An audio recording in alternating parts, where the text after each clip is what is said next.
no. Oh, no. No, no. Oh, no, we know. Oh, God, we know. Oh, God, we know. We. Oh, we didn't have. Oh, no. That was nearly unheard of. We didn't have now. Oh, God. Oh, no. The whole family. The whole 17 of us, I think it was, aye, on a good night. We didn't have any entertainment of any description. No. We made our own entertainment of any description. No. We made our own entertainment in those days, as we used to call them, aye, days. We made our own entertainment by watching the television. Watching the television. That's the way that we put it now, in our own way. And we were happy enough. It was all we had. And the toaster, and the fridge, and the mixer, and the hi-fi, and the microwave. And we would all gather around the television, the whole 17 of us, in a big circle. Half of us looking at the back of it, for God's sake. Happy enough. And, oh, you would spend 2 hours, 3, 4, 6, 9, 17, 25, 4. You could do the lotto at the same time. Hours watching the television. And at the finish up, my grandmother should be sure to say, "Turn it on."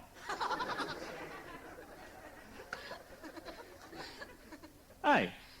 "Turn it on," says she.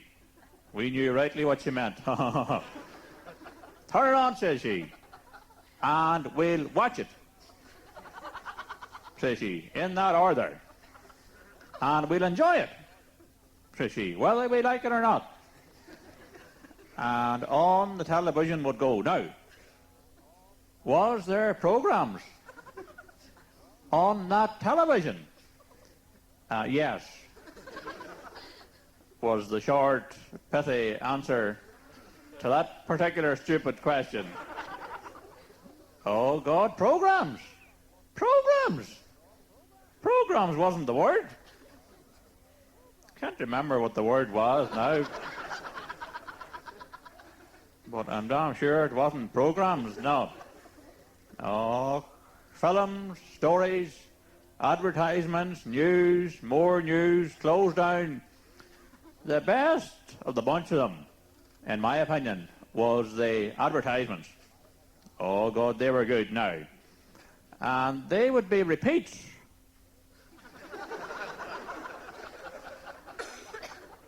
Oh, God, 6 times in the same evening, sometimes. Somebody would say, that was on before. 20 minutes ago on the other side, on the back of the television. But there was no point in complaining. Many a time we rang up and complained. There was no point in ringing, having no phone. You might as well be talking to the wall. In fact, you were talking to the wall. But, oh God, the advertisements, the best of the whole bunch of them, was one, the name of the woman, and the washing powder. Oh God, she was an advertisement, unfortunately. And that concerned a woman, funny enough, who used to wash the clothes. And, oh, she'd been using the same powder 40 years or more. Oh, happy enough. Happy enough in her own way. until, begod, one day, what came on the scene? Only a new powder. There was no other word for it. Revolutionary, biological, biodegradable, environmentally friendly, blue grains, white grains, all rammed into the same packet together. Says she to herself, I don't think, says she, for a minute, that this new powder will be any better, says she, than my old powder. Oh, no.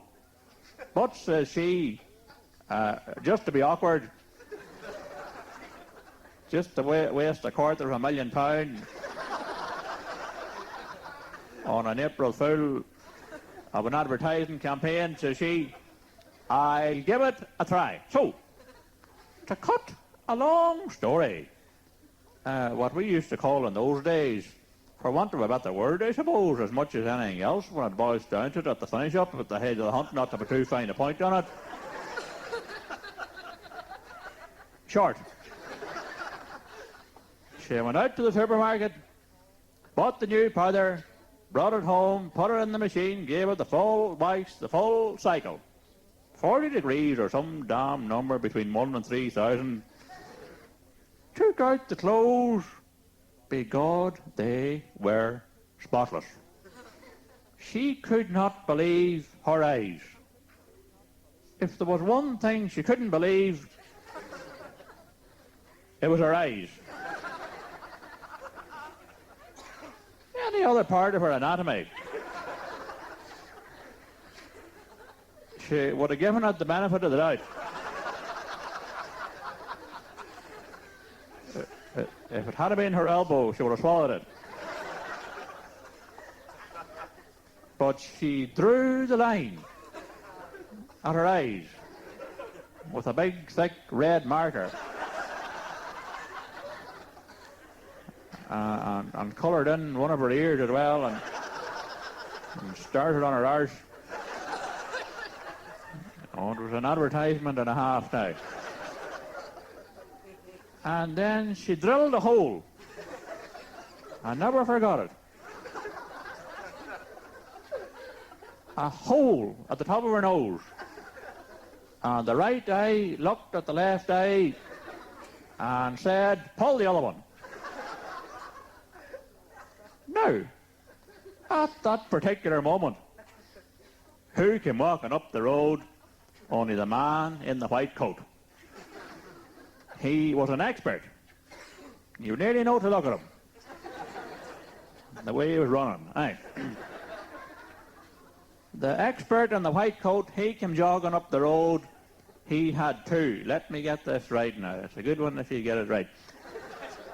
2 packets of the old powder. You couldn't be up to him. He tried to pull a fast one. Aye. Straight in the door of this woman's house. Crashed through the front door, head down, didn't bother opening the door. Head butted 50 miles an hour, blood all over the head. Blood on the white coat, sweat, blackcurrant juice, sweat, stains, shit. Straight into the kitchen. Will you swap? Didn't bother saying hello.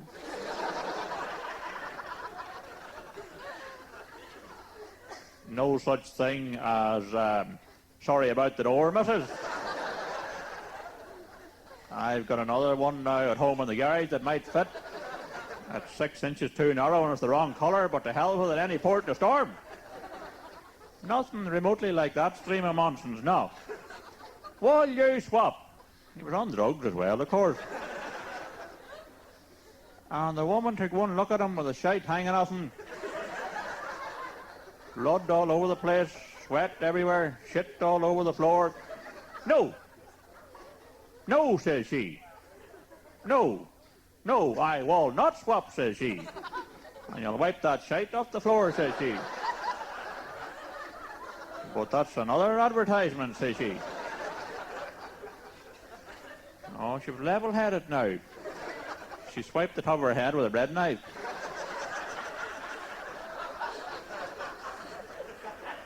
More blood, for God's sake. It was getting messy right now. And she would keep the knife well up his throat. Oh, God, he would frighten a woman alone in a kitchen. I will not swap, says he, old drug head, expert shite head. And I'll tell you why, black-turned arse, says he. Focus your eyes, says he, for God's sake. Come down to those drugs and get that shite out of your other eye. And take a look, says she, at little Jimmy's T-shirt. That T-shirt, says she, keeping the knife well up his throat now. You couldn't trust him for a minute. That T-shirt, says she, had a damn bad old egg stain on it. And now, honest to God, between myself and yourselves, and what you might call the wall, there was a damn bad stain on that particular garment. And it had been there, 20 years or more. And she had scrubbed that egg for about 15 years. And at the finish up, she said, to hell with it, wear the damn T-shirt. Or go naked, says she, to little Jimmy, the husband. Because this new powder had shifted that egg. Nobody knew where it was. Nobody cared. It was down the back of the machine somewhere, clogging up the fan belt, suds all over the floor, up to the expert's arse. Hang on, said the expert. Suds tickling the balls off him.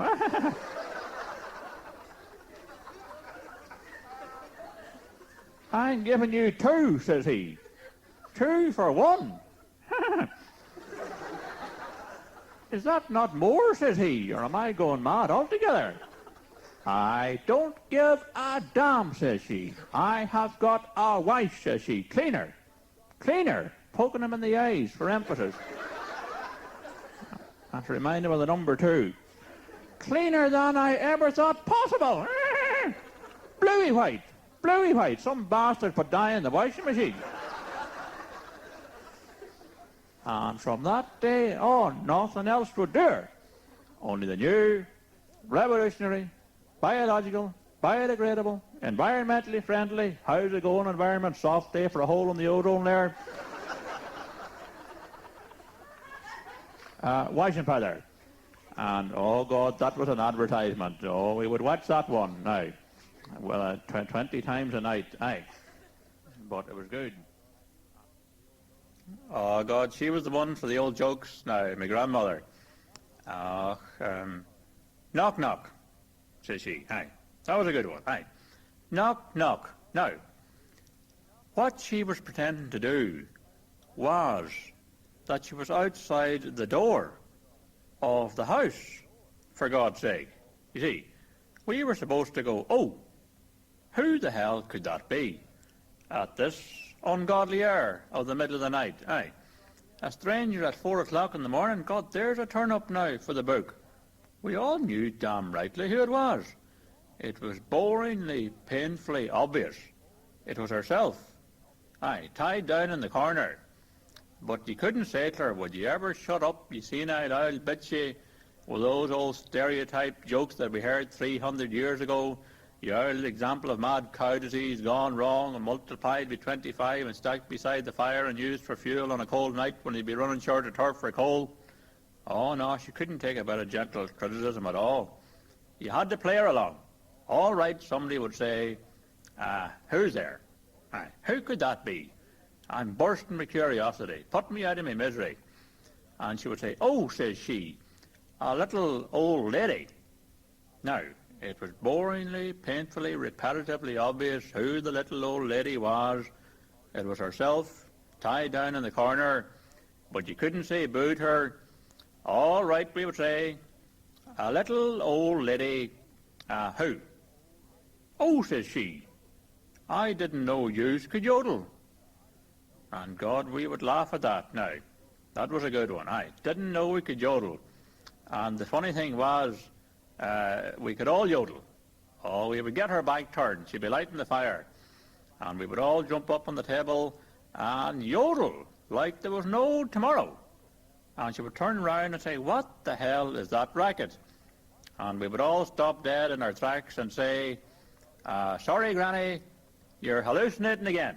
Oh, God, it was a damn good one. The old knock-knock yodel joke. Aye. There was only one thing could beat the television, was the gramophone. Oh, and we would gather round the gramophone, and the arguments would start. What to play on the damn gramophone? We only had the one record, but it didn't stop us arguing over it. Oh, no. And my grandmother, she would say, put on some Slade. Come on, says she, and feel the noise. For a couple of minutes. And my grandfather, he would be sure to say, to hell with that Slade. What about some Led Zeppelin? What about that Staircase to Heaven? For half an hour. And that argument would rage backwards and forwards until we would all agree on this one singer. Now, that man was a singer. Oh, better than all the other singers stuck together with sellotape and super glue and hen shite. A man, the name of Gary Glitter, as the name suggests. Now, the Glitters were all good singers in their day.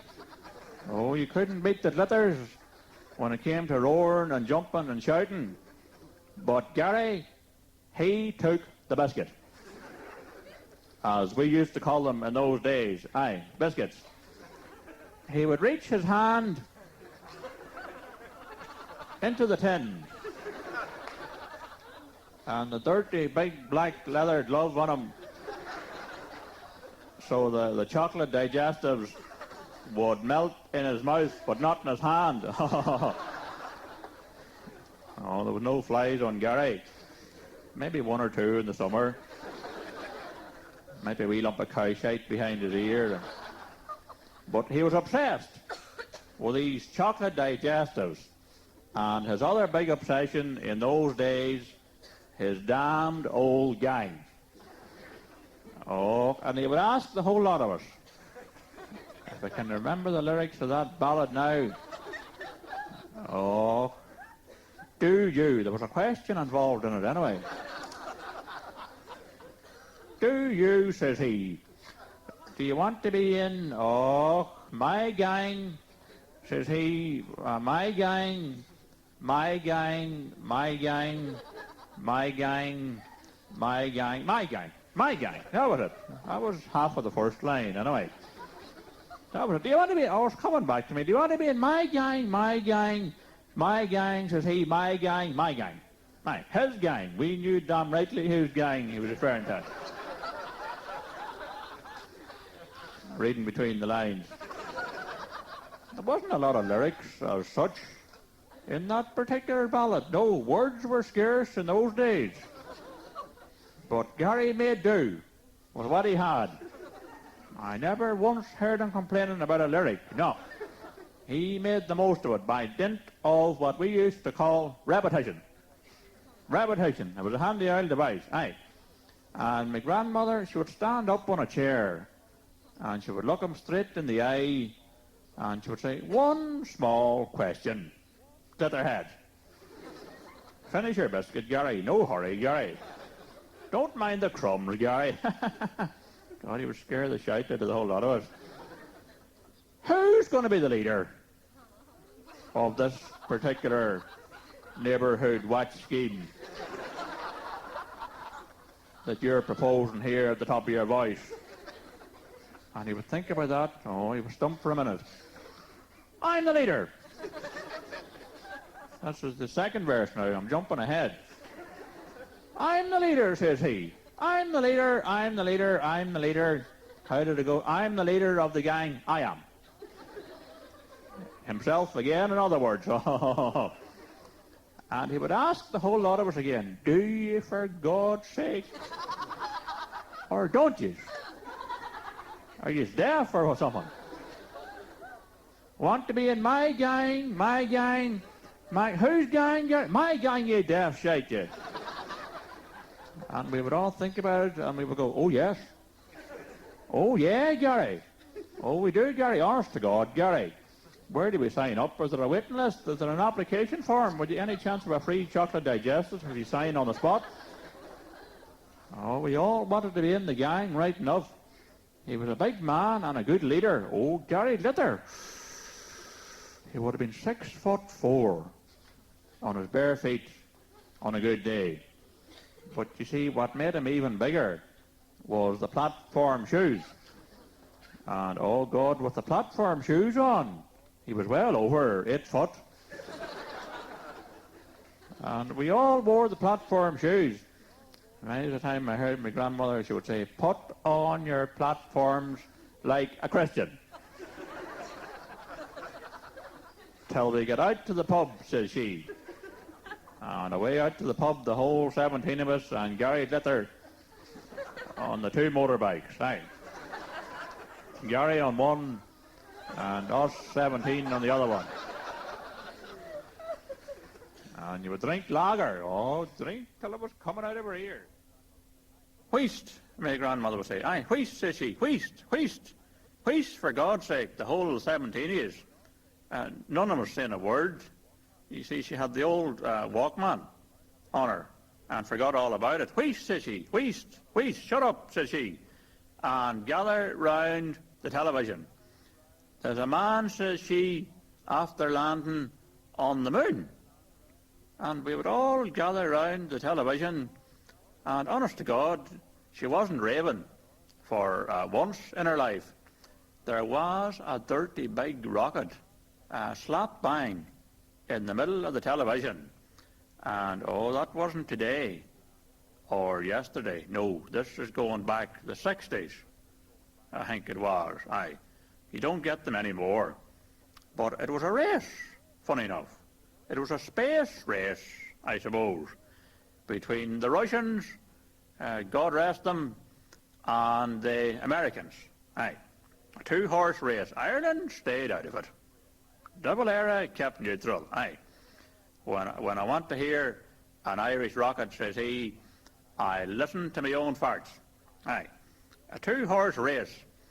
And the Russians, by God, they tried to pull a fast one. Oh, they sent a dog, for God's sake. Oh, a dirty big brute of an Alsatian. Aye. And they had to bait him into the rocket now, to be honest. Oh, 40 KGB men after him round the airport with big truncheons. And they bait him into the rocket anyway at the finish-up. And Old Rover, the Russian, he had a 2-week supply of dog biscuits. Aye. And the old Hallion, he ate the whole lot of them on the first morning and died roaring of hunger the next day, the old Hallion, right enough. And shot all over the cabin, and him floating about the cabin upside down, dead now as a doornail.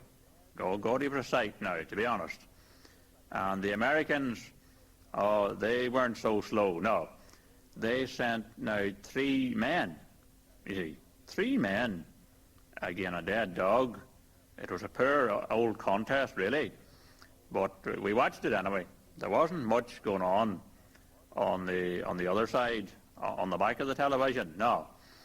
And the Americans, oh God, they fired, dozens of rockets at that particular moon, aye.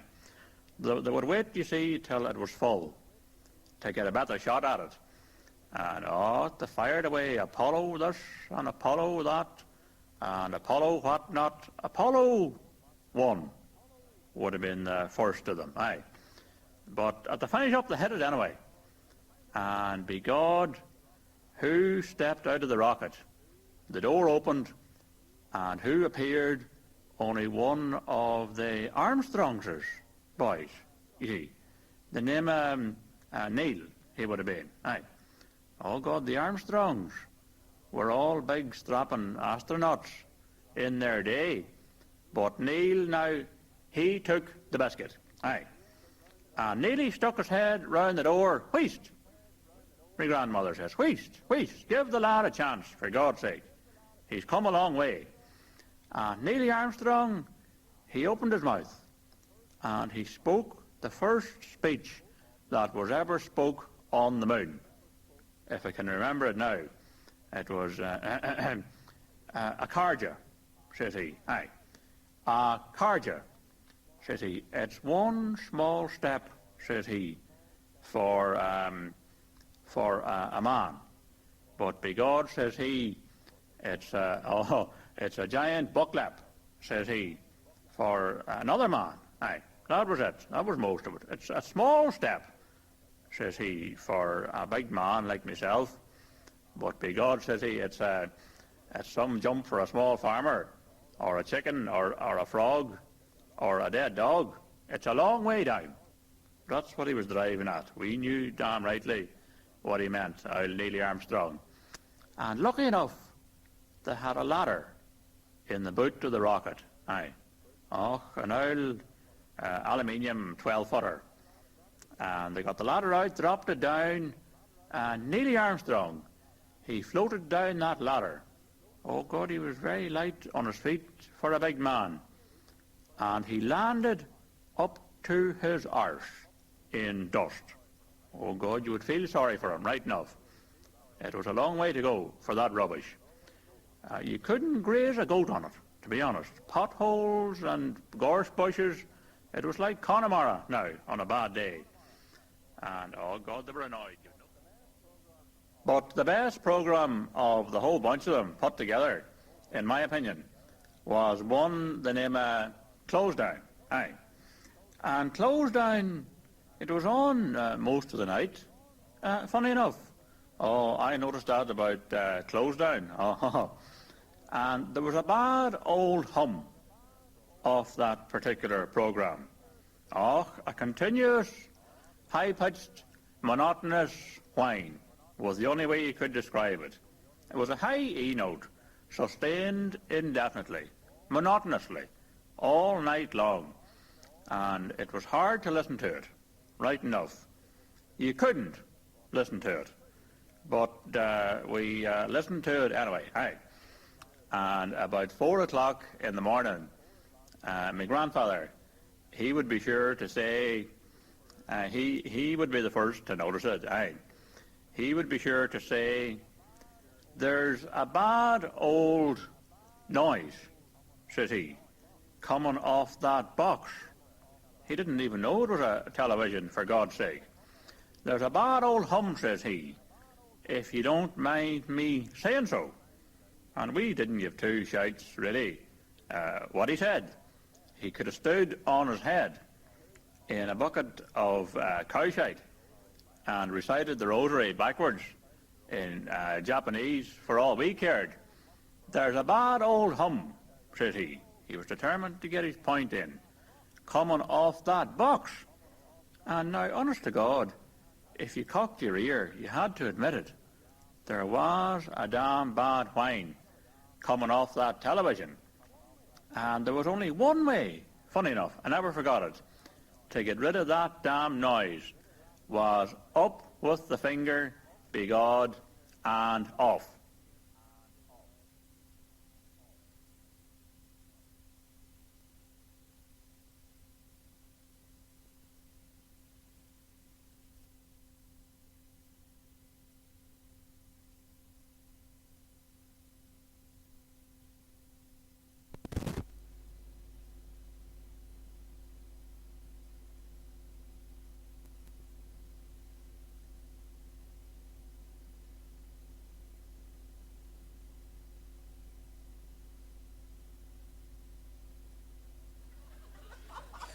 Oh, we could talk. Oh, unless sometimes you could lose your train of thought, and there mightn't be another one for half an hour. But oh, it was a pastime, losing your train of thought. Aye. The 60s, oh, they were good. Oh, I laugh at the 60s. Oh, we laughed in the 60s. Oh, I remember right. Aye. Hippies.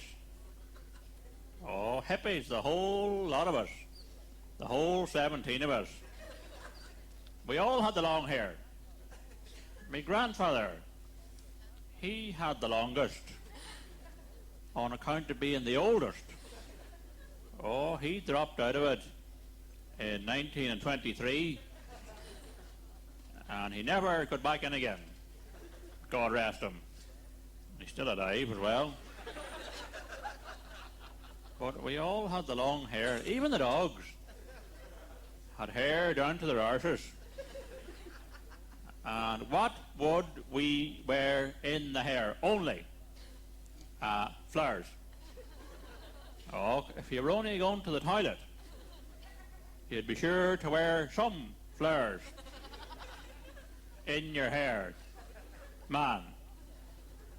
Daffodils was a damn good one. Daisies, Billy Lizzies, geraniums, begonias, azaleas, tulips, lupins, marigolds. Big bunches of grass was a popular flower in an emergency. Old tea bags lying behind the fridge. Bits of stale chocolate going green round the edges. Dead dogs. Corrugated tin, horse boxes, marmalade, chimney stacks, Daniel O'Donnell, Pavarotti. Anything at all that could be roughly described as a flower.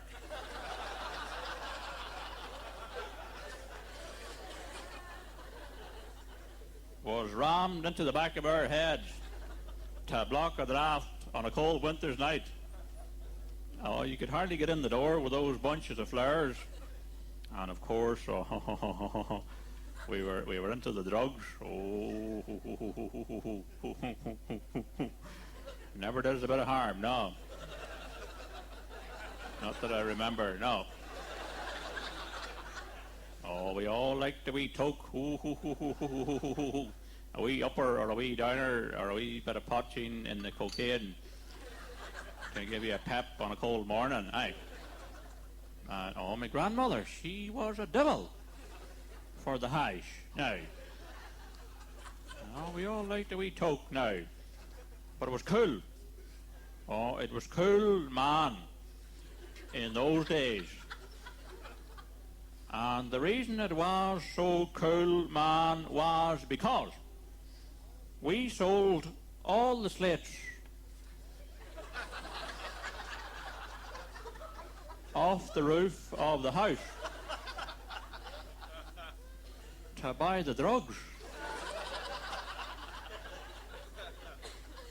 And oh God, that did make it chilly right enough. Oh, brrr. Brrr wasn't the word. Brrr was the word, actually. Started with a B and went on like that. Brrr. And we would sit round the fire, the whole 17 of us. Wasn't lit, of course, but times were hard. Bread was very scarce, man. We were too stoned to go to the shop and buy it.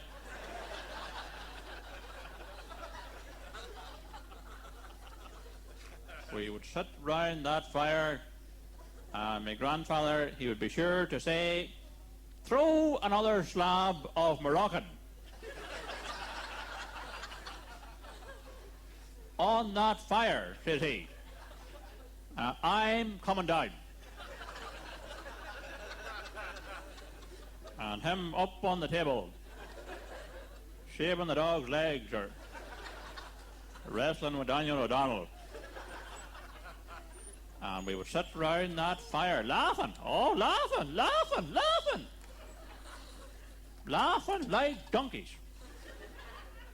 Hee-haw, I think it was. Or words to that effect. Ho, ho, ho, or some damned Irish shite starting with a H. Har, har. And we would take it in turns laughing. Ho, ho, ho, ho, ho. We didn't all laugh together, no. He who laughs last, he haws. Aye. Oh, you didn't want to wake the neighbours, you see. It was far out, but not that far, no. And of course you didn't want the old pigs round, hassling. And many a time the old pig, he would hear the racket in the middle of the night, and he would be round hassling. Oh God, Haslin was his middle name. Can't remember his first name now, but old Sergeant Haslin Haystack. he would stick his head round the door. "Hello," says he. "Hello, hello." That was his way of saying, I suppose, in his own way, "Hello." "Hello," says he. "Hello, hello," in that order. "What have we here?" And my grandfather would stand up. "Well, that's a wardrobe." Over in the corner, aye. And that banging his grandma.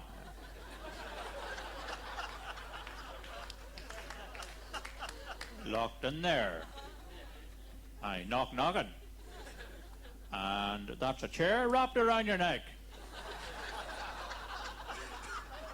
Sergeant Shitehead, smelly arse. Curly tail, smelly bum, big nose, bacon trousers. If you don't mind me calling you by your first name, Shitehead. Only pulling your leg, Sergeant, and eating a draw and a bacon sandwich, you big hairy. Only joking, Sergeant. Come on in, have a wee joint, preferably grilled, you big shite face. And our Sergeant Shiteface Haystack Haslin would take a notebook from behind his ear. Oh, it would take him half an hour to find the damn thing. And he would write down everything that we had in the damned house and go away roaring and grunting in the middle of the night. And my grandmother, she would say, "Thank God our smelly, curly, pig, hassling, haystack bum has gone. Now we can get down," says she, "to some serious drugs."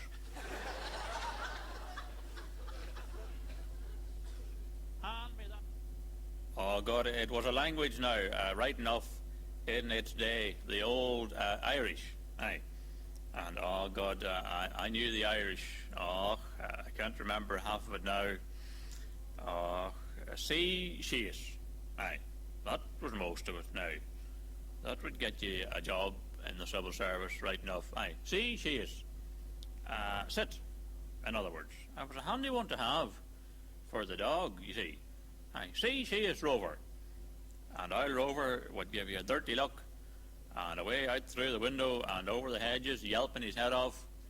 Oh, he wasn't going to sit there and get the head battered off him over some obscure point of grammar. Oh, no. See, she is, aye. Oh, there was more than that now. Cade Mila Falcha, aye. 100,000 tourist boards. Oh, it's common again.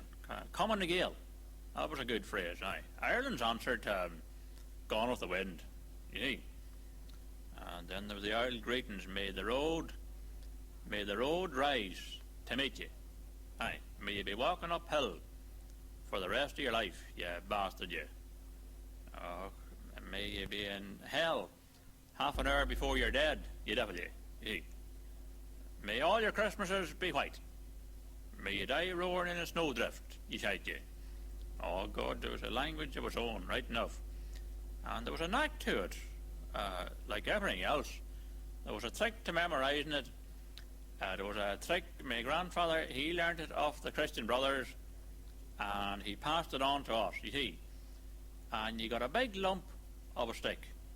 Oh, 6 foot long, be 2, be 3, be 9, be 4.5, and you would batter yourself, you see, round the side of the head, starting about 9 in the morning and finishing at 4 in the afternoon. And if you kept that up for 18 years, oh God, you would soon find it sinking in right enough. But getting it out again was the hard part, aye. Oh God, grammar. Oh, Tommy. Aye, Tommy. Ta-me, ta-two. Oh, ta-she. Ta-she, shin, shiv, shing, shade, ta, everybody. Ta, the whole 17 of us, really. And then there was kneel me. Oh, God, the arguments would start very quick. Kneel me, I'm not. Bay me, and ta me, I'm not. I am, I'm damn sure you're not. Bay me, knee bay. Hit me, and I'll hit you, you bastard, you. Chucky me, and I'll chucky you through the finyog. As quickly as I'd lucky at you bastard, you. Yoey me, I yoey you a damn good kick up the arse. Ducky me, quacky me, I'll damn sure I'll duck, I'll not stand there and get the Sinn Féin kicked off me. And then hug me. Make up, for God's sake. Aye. Oh, God, it was a damn good language. And up the television would go. And who would come on the television? Only the guards, for God's sake. Oh, the Garda Patrol. Oh, God, they were everywhere. Even on the television now. Once a week, regular as clockwork. And the old continuity girl, to be fair to her, she would give a 3-minute warning. Oh, she was the girl who could continue now. Continue wasn't the word. And she would say, quick, for God's sake, the Gardaí are coming. And the panicking would start. Oh, God. Oh, drink those pints of poteen quick, my grandmother would say. Hide that big joint behind the dresser. Get those 25 dogs off the armchair. None of them has been licensed since 1943. And we would get it all piled away in the nick of time. And we would all line up on the sofa, the whole 17 of us, except for Grandma knocking away in the cupboard. And we would line up there, and who would come on the screen?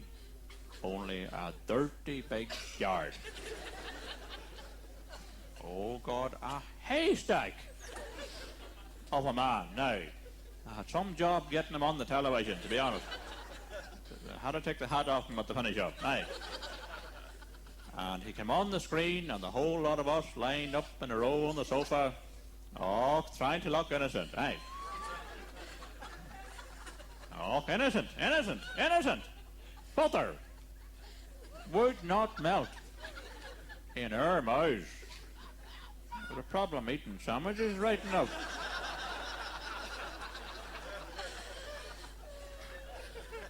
Oh, the bread will go down all right. And the ham, and the cheese, and the pickled onions, and the tuna, and the cucumbers. But butter! No. It would dribble down the corner of your chin, and cake in a big lump on your chest, and one of the dogs would have to be called in to lick it off, and you'd have to hide them under your overcoat in case the Irish guard would see him. 17 dogs licking the belly off us, tickling shite out of the whole lot of us, and you stoned out of your head, trying to keep a straight face in front of that guard. Oh, it was no joke now. And he would look at the whole lot of us, and he would say, hello. Oh, God, that would make you paranoid right now. And my grandmother would say, oh, good God, says she, the television's not licensed. Him sitting slap bang in the middle of it. Oh, God, says she, if he looks sideways, we're a goner. Right. But lucky enough, we hadn't room to move the eyes. Hello, says he. And we go, well, guard, how's it going?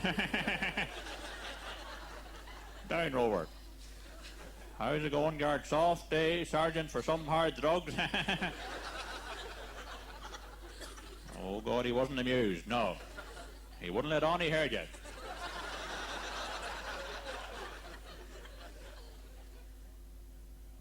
Oh, there was only one singer now who could hold a candle to Gary Lither, was a young slip of a girl, the name of Dana, you see.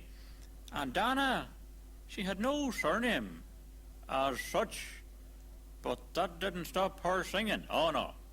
She roared away regardless.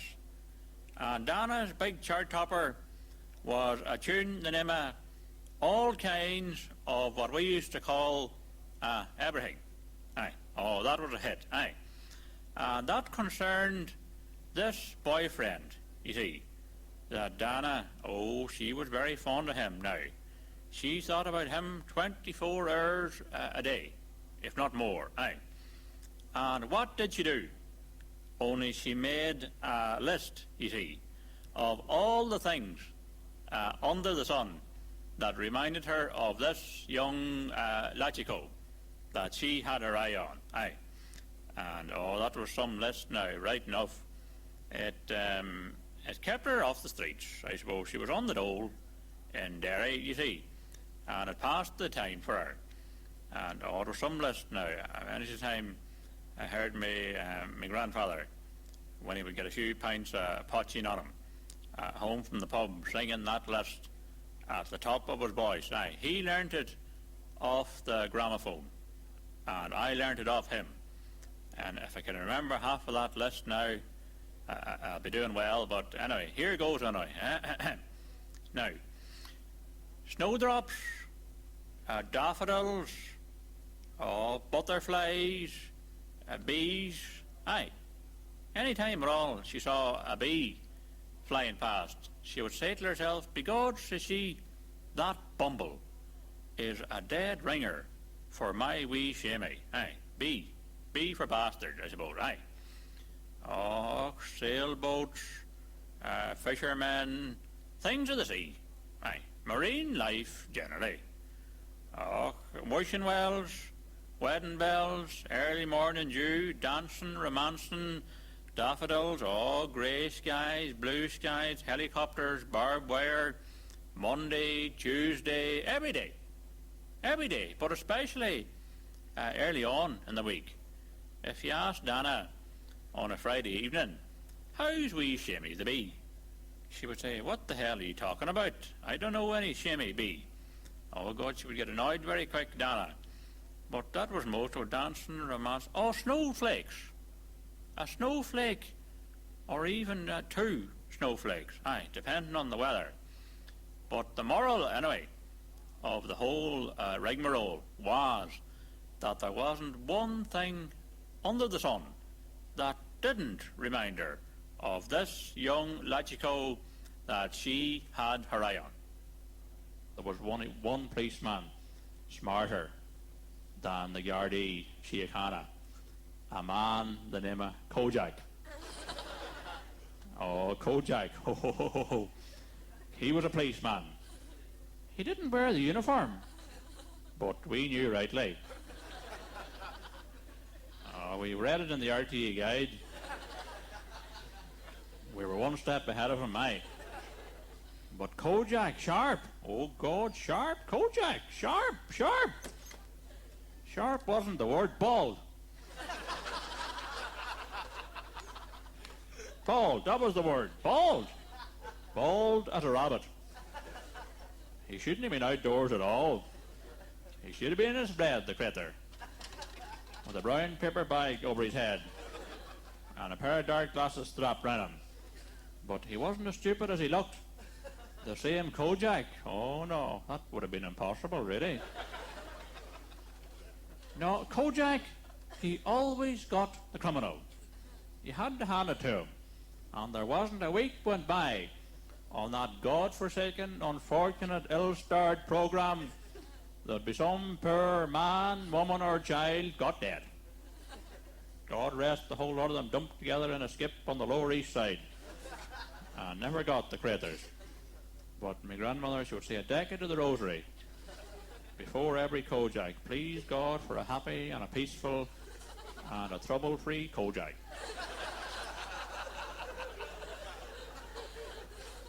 St. Jude intercede, aye. And the decade wouldn't be right out of her mouth. There'd be some poor man lying dead on the pavement. And there was this week, God, there was a young man from Chicago that got dead on the pavement. And he was 40 floors down from this open window. It was a suicide. But he pushed himself in the back, you see, to make it look like murder.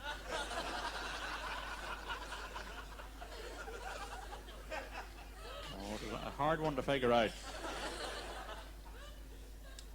And there was 40 policemen at him, like a jigsaw, trying to make head or tail of him now. And at the finish up they said, "To hell with it, get Kojak.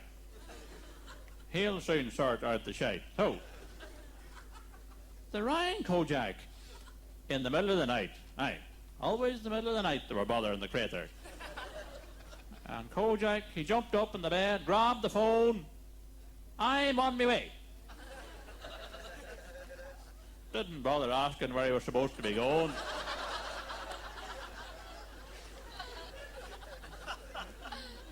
No such thing as a description of the man or where his head or his tail was or anything. No, I'm on my way. And him away down the street, roaring like a madman. Turning cartwheels down the stairs, strapping on machine guns and knives, and away up the street with the head down, machine guns blazing. Let me at the bastard. And him bollock naked.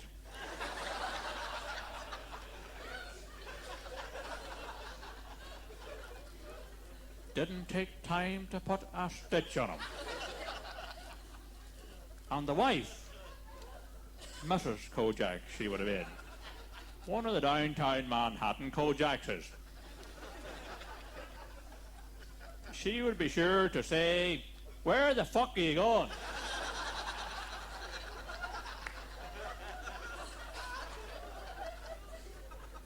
You baldy old bastard, you.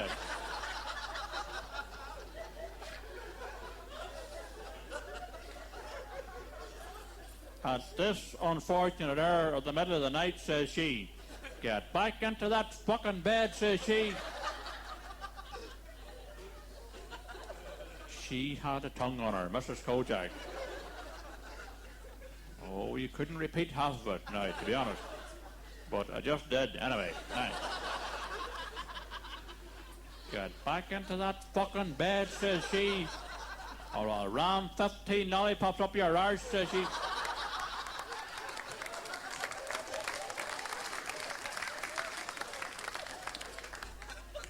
God forgive her, she shouldn't have been anywhere near a television. And the whole lot of us hiding behind the sofa. Rosary beads stuffed in her ears. Oh, she had a tongue on her. Who loves you, baby? It's fucking not me, you baldy old shite.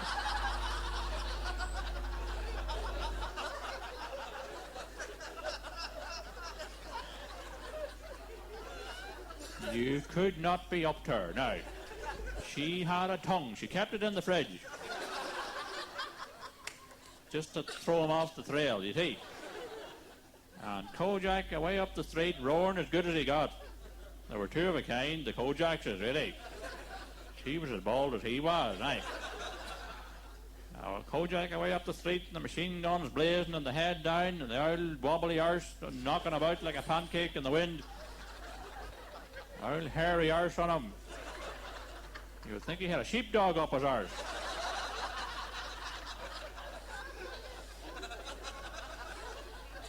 In fact, he didn't have a sheepdog up his arse. It was Rover hiding from the Irish lesson. And he would kick down the first door that he came to. Aye. Oh, simple but effective. Now, trained in Templemore, aye. He would blarge in with the head down, and there'd be some poor man shaving. 5 o'clock in the morning, getting ready for the early shift. Kojak would charge in, right, baby, the shit hits the fan. That was a handy old phrase to have. None of us had a clue what it meant, but we used away at it anyway.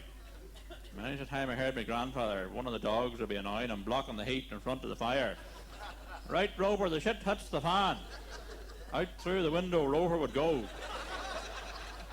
On the point of Wellington. 5 or 6 other dogs after him in a row. Right, baby, shit hits the fan.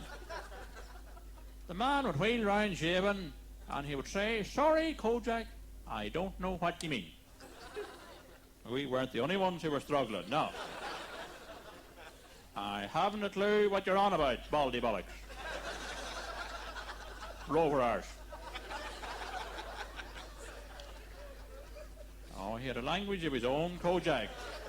And it wasn't Irish, no. You better start spilling some beans, Buster, or you'll be doing a long stretch in the can.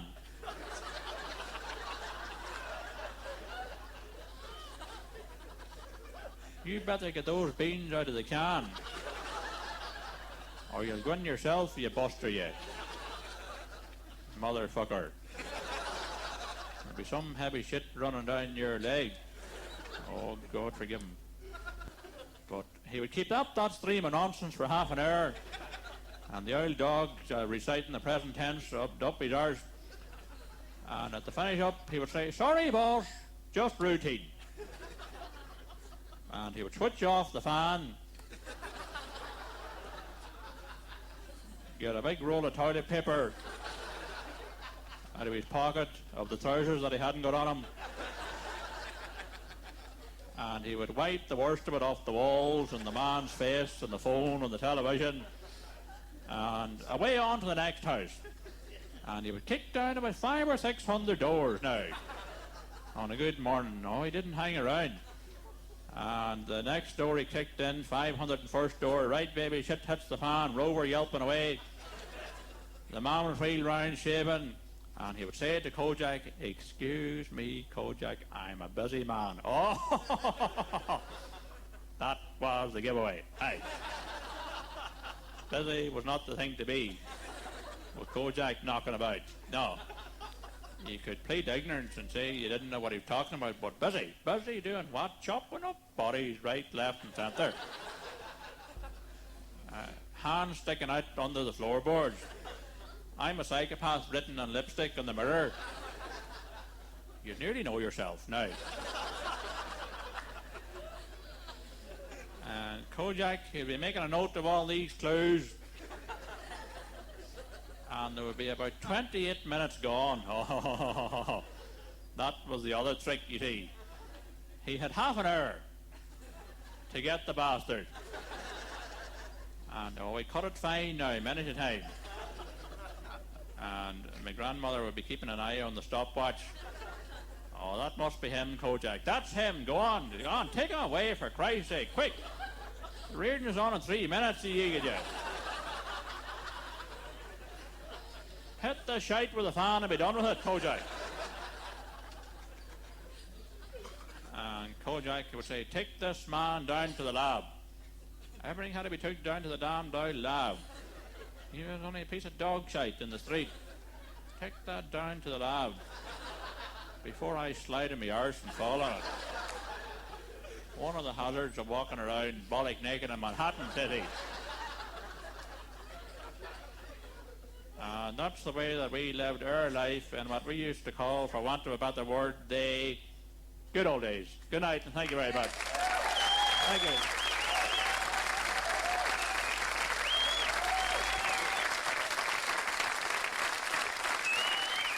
Thank you.